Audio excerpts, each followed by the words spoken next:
தம்பி நீங்க அவர் கேட்டது வந்து 11th போர்டு எக்ஸாம் பொறுத்த வரைக்கும் இப்ப கண்டினியூ ஆகல, இனிமேல தேவையில்லை அப்படிங்கிறது முடிவு பண்ணி. நடப்பு கல்வியாண்டு முதலே +1 பொதுத் தேர்வு ரத்து செய்யப்படுவதாக புதிய கல்விக் கொள்கையில் தெரிவிக்கப்பட்டிருக்கிறது. தற்போது அமலில் உள்ள +1 பொதுத் தேர்வு நடப்பு கல்வியாண்டு முதலே ரத்து செய்யப்படுவதாக புதிய கல்விக் கொள்கையில் அறிவிக்கப்பட்டிருக்கிறது. அதேபோல 8ஆம் வகுப்பு வரை ஆல் பாஸ் நடைமுறை தொடரும் என்றும் தெரிவிக்கப்பட்டிருக்கிறது. நடப்பு கல்வியாண்டு முதலே +1 பொதுத் தேர்வு ரத்து செய்யப்படுவதாக புதிய கல்விக் கொள்கையில் தெரிவிக்கப்பட்டிருக்கிறது. 8ஆம் வகுப்பு வரை ஆல் பாஸ் நடைமுறை தொடரும் என புதிய கல்விக் கொள்கையில் தகவல் தெரிவிக்கப்பட்டிருக்கிறது. தற்போது அமலில் இருக்கும் +1 பொதுத் தேர்வு நடப்பு கல்வியாண்டு முதலே ரத்து செய்யப்படுவதாக புதிய கல்விக் கொள்கையில் தெரிவிக்கப்பட்டிருக்கிறது.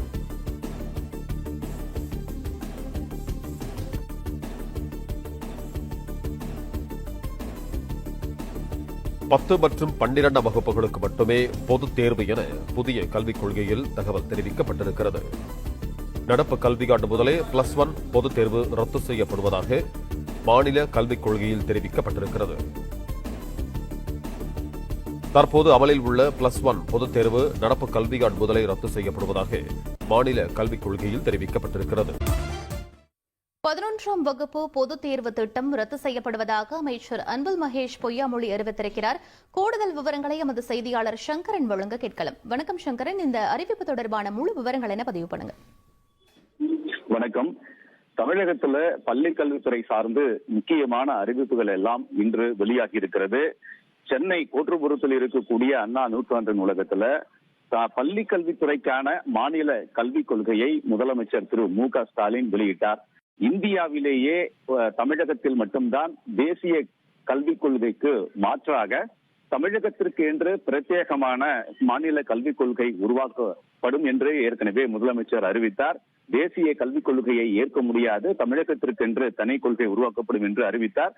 இதற்காக 2022ஆம் ஆண்டு ஓய்வு பெற்ற டெல்லி உயர்நீதிமன்ற முன்னாள் நீதிபதி முருகேசன் தலைமையில் குழு அமைக்கப்பட்டு அந்த அறிக்கையெல்லாம் தயாரிக்கப்பட்டது. அதில் பள்ளி கல்வித்துறை சார்ந்த அந்த கல்விக் கொள்கையைத்தான் முதலமைச்சர் இன்று வெளியிட்டார். அதில் முதலமைச்சர் உரை நிகழ்த்தும் போது பல்வேறு முக்கியமான தகவல்களை எல்லாம் தெரிவித்தார். தமிழகத்தில் இருமொழி கொள்கை, தமிழ் மற்றும் ஆங்கிலம் என்ற அந்த இருமொழி கொள்கை தான் தொடரும் என்ற அறிவிப்பை வெளியிட்டார். மேலும் பல்வேறு பள்ளி கல்வித்துறையில் பல மாற்றங்களும் அதே போன்று பல சீர்திருத்தங்களும் எல்லாம் நடைமுறைப்படுத்தப்படும் என்ற தகவல்களை எல்லாம் முதலமைச்சர் தெரிவித்தார்.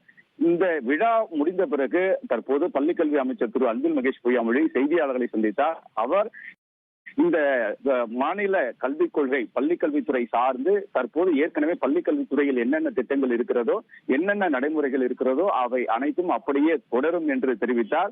அதே நேரத்தில் என்னென்ன மாற்றங்கள் தேவையோ மாணவர்கள் சிந்திக்கக்கூடிய கல்வியெல்லாம் அமல்படுத்தப்படும் என்று அவர் தெரிவித்திருந்தார். குறிப்பாக 11ஆம் வகுப்பு பொதுத் தேர்வு என்ற நடைமுறை இந்த ஆண்டிலிருந்து கிடையாது, ரத்து செய்யப்படுகிறது என்ற முக்கியமான தகவலை அமைச்சர் திரு அன்பில் மகேஷ் பொய்யாமொழி தெரிவித்திருக்கிறார்.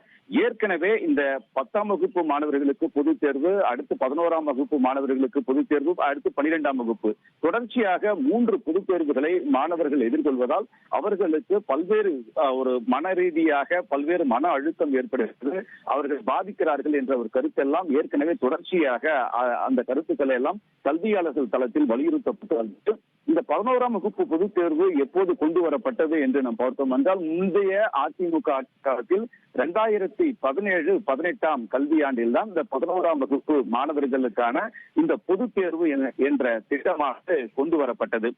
2017-18ஆம் கல்வியாண்டில் அமல்படுத்தப்பட்ட அந்த 11ஆம் வகுப்பு பொதுத் தேர்வு என்பது கடந்த ஆண்டு வரை, அதாவது நடந்து முடிந்த அந்த பொதுத் தேர்வு வரை அந்த 11ஆம் வகுப்பு மாணவர்களுக்கு பொதுத் தேர்வு நடத்தப்பட்டது.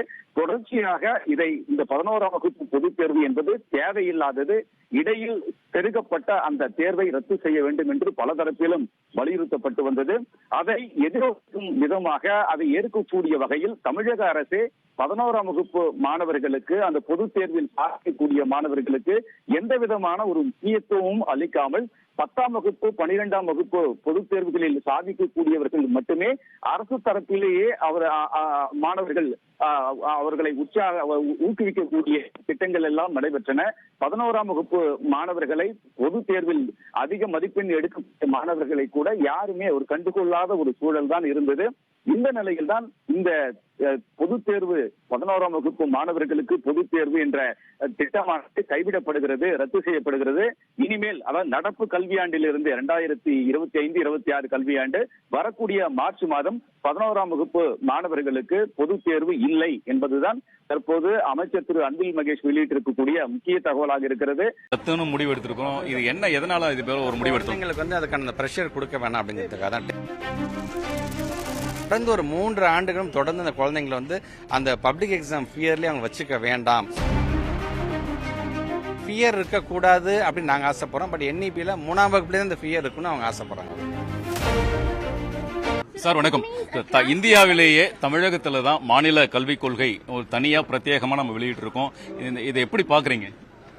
பெருமையா இருக்குது. ஒரு தலைமுறை மட்டும் கிடையாது, இன்னும் 7 தலைமுறை. இன்னைக்கு இந்த குழந்தைங்க இன்னைக்கு வந்து பிரீமியம் இன்ஸ்டிடியூஷன்ஸ்ல போய் ஜாயின் பண்றாங்கன்னா அந்த குழந்தைங்க கொஞ்சம் நினைச்சுப்பாங்க அந்த குழந்தையோடைய தலைமுறை எப்படி மாறப்போகுதுன்னு பாருங்க. இவங்கள காரணம் காமிச்சு இந்த பிள்ளைங்களோட கொள்ளு பேர்லாம் சொல்லி எங்க தாத்தா எங்க தெரியுமா படிச்சார், IIT-ல படிச்சார் அந்த காலத்துலயும். அப்ப எத்தனை தலைமுறையை கடந்து இன்னைக்கு நம்ம கொண்டு போவோம். நாங்க சொல்லியிருக்கோம் பாத்தீங்கன்னா ஸ்டேட் எஜுகேஷன் பாலிசி அப்படிங்கிறது. இதை தயவு செஞ்சு நான் சொல்றேன், நான் உங்க மூலமாவே சொல்றேன், மற்ற ஸ்டேட்டும் சரி, இந்தியாவுக்கு மற்ற ஸ்டேட்ஸும் தயவு செஞ்சு இந்த மாதிரி ஒரு பாலிசியை நீங்க ஃபாலோ பண்ணுங்க. நீங்க எல்லாரும் ஒன்னு சேர்ந்து நிற்பாங்க. ஒன்னு சேர்ந்து நிற்கிறது அரசியலுக்காக நிற்கிறதுன்னு நான் சொல்லலாம். எல்லாரும் ஒன்னு சேர்ந்து நின்று இந்த மாதிரியான ப்ராடக்ட்ஸ் நீங்களும் உருவாக்குங்க. இப்ப நாங்க தொடர்ந்து இத்தனை ஆண்டு நான் பேசும்போது சொன்ன 75 குழந்தைங்க தான் பிரீமியம் இன்ஸ்டிடியூஷன்ஸ் போனாங்க. அதன் பிறகு அது 274 ஆச்சு, அப்ப 628 ஆச்சு, இன்னைக்கு 901 குழந்தைங்க போயிட்டாங்க. இன்னைக்கு இந்த மாதிரி மற்ற ஸ்டேட்ஸ்லயும் வாங்க அப்படின்னு தான் சொல்றேன்.